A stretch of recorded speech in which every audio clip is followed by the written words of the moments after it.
화면 잘 보이시나요? 네, 네. 그러면 발표 시작하겠습니다. 먼저 이번 제 발표 주제는 이제 신약 개발 과정에서의 독성을 스크리닝하는 방법과 딥러닝을 적용하는 것에 대해서 조사를 좀 해봤고요.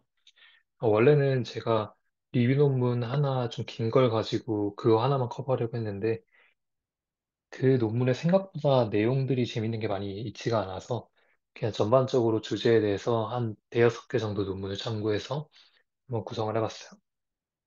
그래서 발표가 길진 않을 예정이고 짧게 한번 들어주시면 되겠습니다. 먼저 제가 왜 독성을 이제 발표 주제로 정했냐 하는 부분인데요. 제, 제가 AI를 활용한 신약 개발에 관심이 되게 많은 편인데 사실 임상 과정에서 특히 후반부에서 예상치 못하게 드랍이 되는 경우에 상당히 많은 부분이 독성에 의한 것입니다. 이제 아시다시피 임상 실패 확률은 90% 정도에 달하고 지금 뭐 그래프 여기 세 개, 파이 그래프 세 개 보시면 되겠지만 여기 파란색, 진한 파란색이 7.97% 돼 있는 게 독성 때문이고 이상에 대한 그래프에선 빨간색 파 25%, 삼상에서 14%인데 이게 오른쪽 그래프 두 개는 최신 그래프가 아니라서 최신에서는 이제 삼상에서 독성으로 인해서 이제 임상이 중단될 확률인 대략 30% 정도로 나온다고 합니다. 그래서 이런 식으로 비용이 되게 많이 드는 임상 후기 단계에서 독성 때문에 예기치 못하게 임상이 실패하거나 중단되게 되면 손해가 이만저만이 아니겠죠. 보통 이제 세이프티 이슈 중에 60%가 독성이고 독성 중에서 72% 정도는 오프타겟 독성이라고 합니다. 네, 근본적으로 독성이 예측 가능하지 않기 때문에 FDA에서도 뭐 효능이 좀 부족하다라고 하는 것에 대해서는 특정 적응증에 대해서는 임상을 이제 뭐 생략하고 적응증 확장을 해주는 경우가 있다거나 아니면 삼상을 이제 생략을 하고 이제 시판 후 임상을 통해서 데이터를 확보할 수 있게 해주는 경우도 있었지만 세이프티에 있어서는 잘 타협을 하지 않는 모습을 보여주기도 했습니다. 그럼 이제 독성에는 어떤 종류가 있는지 한번 좀 보면 독성은 이제 저희가 의도한 타겟에서 생기는 독성인 온타겟 독성과 의도하지 않은 타겟에서 생기는 오프타겟 독성으로 크게 나뉠 수 있는데 뭐 오프타겟 독성으로는 요즘은 약물 종류가 다양해졌기 때문에 약물 자체의 문제로 인한 독성들이 좀 대두가 많이 되고 있지만 그것 이외에도 일반적으로는 약물이나 혹은 그 대사산물이 예상치 못한 곳에서 다른 프로틴과 결합하는 것에 오프타겟 독성이라고 합니다. 온타겟 독성 같은 경우는 주로 이제 결합 강도가 너무 강하거나 혹은 약물 대사 과정에서 독성이 생기거나 또는 이제 에피톱 혹은 신호 전달 메커니즘 자체가 규명이 좀 덜 돼서 예상치 못한 독성이 생기는 경우를 들 수 있겠습니다. 독성의 뭐 종류라고 하면 뭐 암이 생기는 칼시노제니시티도 있을 수 있고 혹은 이뮤 리스판스에 의한 독성도 생길 수 있고요. 뭐 이외에도 도스 리스판스하게 좀 오랫동안 복용했을 때 다른 독성도 있고 뭐 다양한 조건에서 다양한 독성이 생긴다고 볼 수 있겠습니다. 그러면 이런 독성을 기존의 AI 장본인이 없을 때는 어떤 식으로 예측을 해야 하는지 좀 살펴봤어요. 정말 과거에는 딱 규제 기관이 요구하는 GLP 독성 시험 정도만 우리가 하면 된다고 생각을 많이 했고, 그걸 위해서 전임상 단계에서 마우스 모델이나 혹은 사이노모그스 먼키 같은 이제 동물 실험을 주로 이뤘다고 합니다. 하고 뭐 이제 문헌 조사를 하고 이런 식으로 했는데, 요즘은 뭐 굳이 규제 기관이 요구하지 않아도 정말 다양한 방법을 활용을 해서 최대한 빠른 임상 단계에서 치료 지수가 높은 물질을 임상에 올려보내고 싶은 마음이 있고 또 이제 다양한 기술을 활용해서 독성을 조기에 발견하고 최대한 동물 실험보다는 인간 데이터를 잘 모사할 수 있는 방식으로 독성을 찾아내고 싶어 하는 경향이 좀 보이는 것 같습니다. 그래서 실제로 인비트로 세포 모델을 정말 많이 사용하고 오프타겟 검사를 이제 우리가 알고 있는 오프타겟 독성을 낼 수 있는 다양한 리셉터들과 이온 채널, 트랜스포터 효소들에 대해서 각각 진행을 한다고 합니다. 또 최근 가능한 기술로는 이제 HCI 이미징이라고 셀 페인팅을 통해서 세포 핵이나 소기관 혹은 세포 골격 등을 염색을 해서 이미지화해서 독성 기전을 파악하는 겁니다. 혹은 뭐 다양한 이미징 기법, 또 오믹스 데이터를 많이 활용하기도 하고 이제 이 방법 중에 하나로 컴퓨테이셔널 모델링 혹은 같은 기법도 사용이 되고 있습니다. 이제 왼쪽 표를 보시면 이건 임상 개발 단계에서 각 모달리티별로 어떤 것들을 독성을 예측하는 데 좀 활용을 해야 되는지를 나타낸 표고, 오른쪽 같은 경우는 이제 2024년에 14개 유럽에 있는 대형 제약사, 빅파마죠. 빅파마랑 중형 사들의 이제 레포트한 건데, 탐색 독성 확장 방법이라고 이제 이 트렌드 자체를 이런 식으로 일컫는데, 새로운 모달리티 중에서 유용성이 좀 높은 게 어떤 것이 있는지를 나래비를 세워본 것입니다.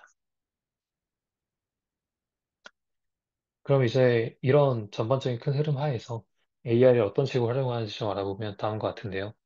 먼저 전반적인 방법론은 일단 제너럴한 모델로 다양한 모델을 종합해서 독성을 예측하는 전반적으로 본 제너럴 모델들이 있고, 혹은 기존의 독성을 예측하기 위해 사용하는 여러 지표들이 있는데, 각 지표들에 대해서 스페시픽한 그 예측을 해내는 딥러닝 모델을 활용하는 스페시픽한 모델들이 있습니다. 제너럴한 모델 같은 경우는 주로 기존에 있는 데이터베이스들을 최대한 활용하고 이들 사이의 연관관계를 극대화시켜서 어, 평소였으면 찾아내지 못했을 독성을 찾아내는 이런 식의 접근법을 많이 하고 있는 것 같고, 각 지표에 대해서는 각 지표를 그냥 확률 높게 지켜낼 수 있는 딥러닝 모델들 좀 주를 이루고 있는 것 같습니다. 각 지표를 보시면 뭐 LD50 같은 동물 모델에서 50%가 사망하는 농도가 무엇인지 예측하는 거랑 간독성 혹은 심독성을 이제 주로 나타내는 걸로 유명한 채널인데요. 이제 HERG라고 이런 검사를 하기도 하고, 혹은 이제 암이 발생하는 것이라던가, 뭐 이런 것들을 전반적으로 다양한 DB를 이용해서 학습시켜서 예측을 하곤 합니다. 그 앞에서 첫 번째 슬라이드에서 언급드렸듯이 옥타겟 독성이 독성 중에 가장 많은 퍼센티지를 차지하는데요. 때문에 이제 옥타겟 상호작용을 예측하는 것에 대한 다양한 연구들이 또 진행이 됐습니다. 해당 논문 같은 경우는 제 FDA의 기존 승인된 저분자 의약품이 총 2,766개인데 이 전부에 대해서 다양한 구조론적 딥러닝 기법을 활용해서 총 8가지 방법을 활용해서 옥타겟을 전수조사한 방식입니다. 그래서 FDA 드러그 센트럴 DB에서 약물 정보를 전부 수집했고, 제 구조 같은 경우는 저희 슈레딩거에서 나온 마에스트로 모델로 3D 구조를 복원했다고 합니다.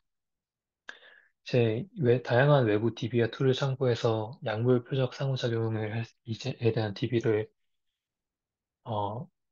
좀 활용했고, 이외에도 전사체 발현이나 질병과 연관성 등의 분할 조사를 좀 찾았다고 합니다. 이런 것들을 통해서 살펴본 결과, 사실 시판된 대부분의 약물들이 오붓하게 독성을 가진다는 것을 알 수 있었습니다. 이제 하고 이 모델을 통해서 예측한 오붓하게 결합 같은 경우는 인비트로 결과에서 이미 대부분 예측되어 있었던 것이라는 게 나타났고요. 시판된 약물들 중에서 실제로 이제 뭐 오프타겟 결합도가 좀 센 약물들을 14개 정도 추려보면 실제 약으로 써도 될 수 있을 정도로, 그러니까 타겟 적응증으로 하는 약물로 개발이 돼도 될 정도의 어피니티를 보이는 친구들이 이렇게 많이 있었다라고 하고, 그 대상이 될 수 있는 리세터들도 되게 많이 있었던 걸로 볼 수 있습니다. 이렇게 오프타겟 독성의 AI와 머신러닝을 활용해서 예측하는 방식이 생각보다 괜찮은 효과를 가져오고 있는데, 이런 것들이 가져오는 기회들이 좀 있습니다. 최근에 사실 제가 이 주제를 선택하게 된 이유이기도 한데, 이그노타 랩이라는 곳이 이제 실패한 약물 재창출을 통해서 상업화를 시키는데 이때 AI를 활용하겠다라고 이야기를 해서 투자를 받았던 적이 있습니다. 사실 대부분의 시판되는 저분자 의약품 같은 경우는 오프타겟 독성이 무조건 있을 수밖에 없습니다. 제 애초에 약물 자체가 매우 작고 가능한 구조가 한정되어 있기 때문에 사실 오프타겟 독성은 피할 수가 없고, 보통 이제 6개에서 11개 정도의 다른 단백질과 상호작용을 무조건 하는 것으로 알려져 있습니다. 어차피 피할 수 없다면 이 오프타겟 상호작용을 최대한 예측을 하는 것이 사실 좋겠죠. 그래서 이것들을 최대한 예측할 수 있다면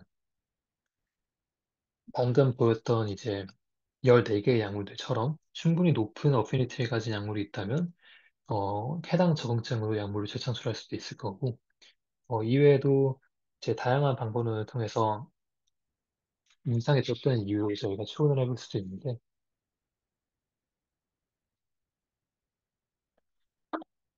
그런 게 드롭이 된 약물들을 임상에서 이미 데이터들이 충분히 확보가 돼 있는 비교적 안전한 약물이기 때문에 이 약물들의 독성을 이제 사후에 파악해서 용량이나 적응증을 교정해서 다시 임상 진입하는 방식으로도 AI를 활용할 수 있습니다. 실제로 로이반트나 릴치바이오 혹은 카르나 같은 경우가 이렇게 약물 재창출로 성공적인 약물 개발을 해내서 FDA 승인을 받은 회사들입니다.